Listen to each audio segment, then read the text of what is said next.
the guardian of shadows. In the heart of a sprawling, ancient city where towering skyscrapers intertwined with centuries-old architecture, there was a place where the light barely touched the ground. Hidden in these shadowed alleys and forgotten corners, something sinister thrived.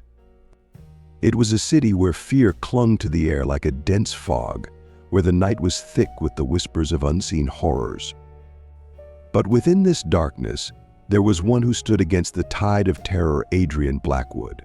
He was no ordinary vampire. He was a creature of the night who had chosen a different path, one that set him apart from the monsters that stalked the streets in search of blood.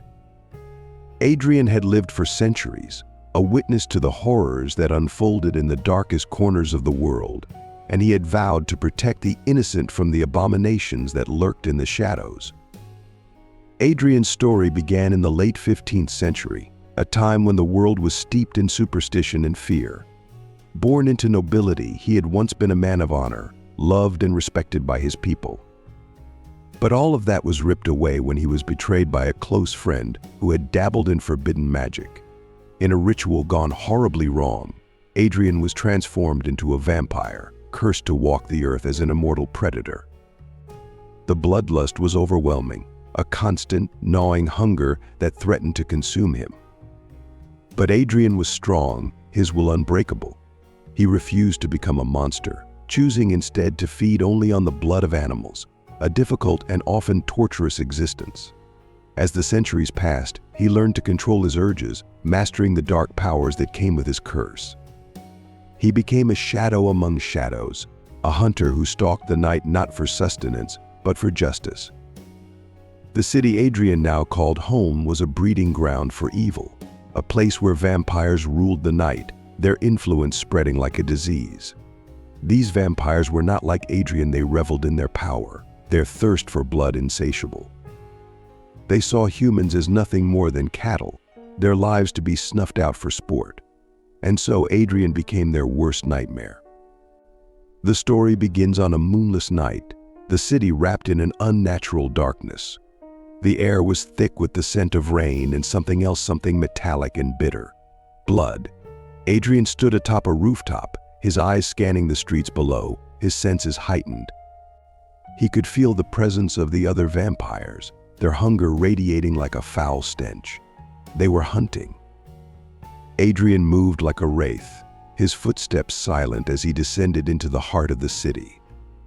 The alleys twisted like a maze, the walls closing in, suffocating. He followed the scent of blood, his mind focused, his heart as cold as the grave. He knew where they were, knew their patterns. These vampires were sloppy, overconfident in their dominance. They never expected one of their own to turn against them. He found them in a forgotten part of the city, a place where the streetlights had long since flickered out, leaving only the pale glow of the moon to illuminate the horrors that unfolded. A group of vampires circled a young woman, her eyes wide with terror, her breath coming in short, panicked gasps. They taunted her, playing with their prey, savoring the fear that radiated from her. Adrian felt a surge of rage, the old anger that had kept him going for centuries. He stepped into the light, his presence immediately drawing the attention of the predators. They turned to him, sneering, their fangs gleaming in the darkness. Adrian Blackwood, one of them, hissed, his voice dripping with venom. "The traitor." "I've been called worse," Adrian replied, his voice calm, almost detached. But his eyes burned with a fury that had been honed over centuries of hunting his own kind. The vampires lunged at him, their speed almost blinding, but Adrian was faster. He moved with a grace that was unnatural, his body a blur as he dodged their attacks, his blade slicing through the air with deadly precision. Blood sprayed across the alley, the scent of it filling his nostrils, but he did not falter. He fought with a cold efficiency, his movements calculated and lethal. One by one, the vampires fell, their bodies disintegrating into ash as his blade, forged from silver and blessed by an ancient priest, cut through them. The last vampire, the one who had taunted him, tried to flee, his fear palpable. But Adrian was relentless. He caught the vampire by the throat, lifting him off the ground with ease. "Please," the vampire begged, his voice trembling. "We're the same.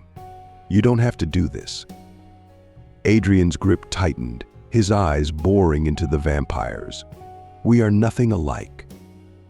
With a swift motion, Adrian drove the blade into the vampire's heart, watching as the creature crumbled to dust in his hands. The alley was silent once more, the echoes of the battle fading into the night. The young woman, still trembling, looked at Adrian with a mixture of fear and awe. Who are you?" she whispered, her voice barely audible. Adrian sheathed his blade, his expression unreadable. "A protector. Go home and stay out of the shadows." She nodded, too terrified to ask any more questions, and fled into the night. Adrian watched her go, the weight of his existence pressing down on him. He had saved her life, but at what cost? The city was still full of darkness, full of monsters who would stop at nothing to feed their insatiable hunger. But Adrian would continue his hunt. He had no other purpose, no other reason to exist. He was a guardian of the night, a creature of the shadows who had chosen to fight against his own kind. The world was a dark place, and he was its only hope, a lone figure standing against the tide of evil that threatened to consume everything. As the first light of dawn began to creep over the horizon, Adrian disappeared into the shadows, his work far from over. The city would never know his name, never understand the sacrifices he made. But they would feel the effects of his presence, the fear that kept the monsters at bay.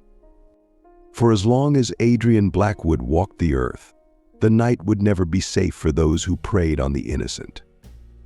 And so, the legend of the Guardian of Shadows was born. A story whispered in hushed tones, a tale of a vampire who fought against the darkness that had claimed him. A tale of horror, of blood, and of the eternal struggle between light and shadow. But as the sun dipped below the horizon once more, the city came alive with the sounds of the night, and somewhere in the depths of an ancient cathedral, a new breed of vampire gathered. They were not like those Adrian had faced before. These creatures were older, more powerful, and bound by an ancient evil that had been awakened after centuries of slumber. They sought not just to feed, but to spread their darkness, to turn the city into a living nightmare where fear and blood ruled. Adrian, sensing the shift in the air, returned to the city from the outskirts where he had briefly sought solace. His instincts screamed of the coming storm, of an enemy that would challenge everything he had ever known. The Guardian of Shadows would need to prepare, for this new threat was unlike any other, a darkness that might just consume even him. But he was ready. For centuries, Adrian had walked the line between light and darkness, a lone warrior in an endless battle. The city needed him now more than ever, and he would not let it fall. As the night deepened, the hunt began anew, the air thick with the promise of bloodshed and terror, but also with the unyielding resolve of a guardian who would not rest until the city was free of the nightmare that had taken hold. And so the shadowy figure of Adrian Blackwood disappeared into the night, his presence a beacon of hope for the hopeless, a nightmare for those who dared to walk in the dark.